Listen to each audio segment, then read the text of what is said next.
പൊൻകതിരണിഞ്ഞ പാടശേഖരങ്ങളും തുമ്പയും തുളസിയും വിരിഞ്ഞ തൊടികളും. അതെ, മലയാളി മനസ്സിൽ ഓർമ്മകളുടെയും പൊന്നോണത്തിന്റെയും ഈരടികൾ മീട്ടുകയാണ്.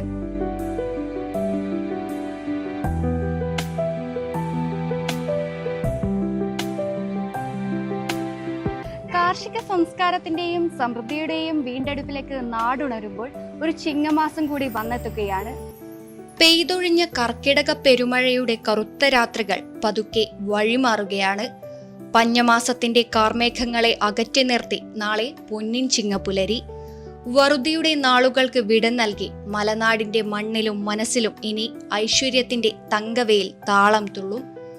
ഒരു വർഷത്തെ കാത്തിരിപ്പിനൊടുവിൽ പുതിയൊരു പ്രതീക്ഷയോടെ വീണ്ടും ഒരു മലയാള വർഷപ്പിറവി. കതിരണിഞ്ഞു നിൽക്കുന്ന പാടശേഖരങ്ങളിൽ ഇന്ന് സന്തോഷത്തിന്റെ കൊയ്ത്തുപാട്ടുകൾ മുഴങ്ങുകയാണ്.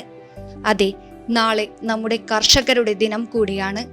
കറുത്ത ആകാശത്തേക്ക് നോക്കി മഴയ്ക്കായും ഉദിച്ചുയരുന്ന സൂര്യനെ നോക്കി സമൃദ്ധിക്കായും പ്രാർത്ഥിക്കുന്ന ആ കൈകൾക്കാണ് ഈ ദിനത്തിന്റെ ആദ്യ പ്രണാമം. വിതച്ചതൊന്നും വെറുതെയാവില്ല എന്ന കർഷകന്റെ ആത്മവിശ്വാസമാണ് ഈ നാടിന്റെ നട്ടെല്ല്. ചോര നീരാക്കി മണ്ണിൽ മുത്തമിട്ട് നമുക്കായി പൊന്നു വിളയിക്കുന്ന ആ വലിയ മനുഷ്യർക്ക് ഈ ചിങ്ങപ്പുലരി പ്രതീക്ഷയുടെ പുതിയൊരു വിത്തുപാകലാകട്ടെ. തുമ്പപ്പൂവും തുളസിപ്പൂവും കണ്ണു തുറക്കുന്ന നാട്ടിൻപുറത്തെ തൊടികൾ, അത്തപ്പൂക്കളത്തിനായി പൂവിളികളുമായി കാത്തിരിക്കുന്ന കുരുന്നുകൾ, വരാനിരിക്കുന്ന പൊന്നോണത്തെ വരവേൽക്കാൻ നാടും നഗരവും ഒരുപോലെ അണിഞ്ഞൊരുങ്ങിക്കഴിഞ്ഞു. വായനശാലകളിലും കവലകളിലും ഉണരുന്ന ആഘോഷങ്ങൾ, തുമ്പിതുള്ളലിന്റെയും വഞ്ചിപ്പാട്ടിന്റെയും കൊയ്ത്തുത്സവത്തിന്റെയും കാഹളം ഇനി മലനാടൊട്ടുക്കും ഉയർന്നു കേൾക്കാം.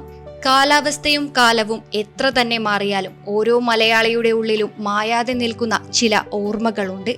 പഴയ തറവാട്ടുമുറ്റത്തെ ഊഞ്ഞാലും പച്ചിലപ്പാറ്റകളുടെ ശബ്ദവും കുടുംബത്തോടൊപ്പമുള്ള ആ വിഭവ സമൃദ്ധമായ ഓണസദ്യയും.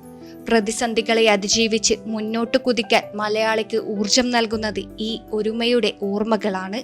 ഒരു തരി മണ്ണിലെങ്കിലും പച്ചപ്പ് കാത്തു സൂക്ഷിക്കാൻ നമ്മളാൽ കഴിയുന്ന ഒരു ചെറിയ കൃഷിയെങ്കിലും വീട്ടുമുറ്റത്ത് തുടങ്ങാൻ ഈ ദിനം നമ്മെ വീണ്ടും ഓർമ്മിപ്പിക്കുന്നു.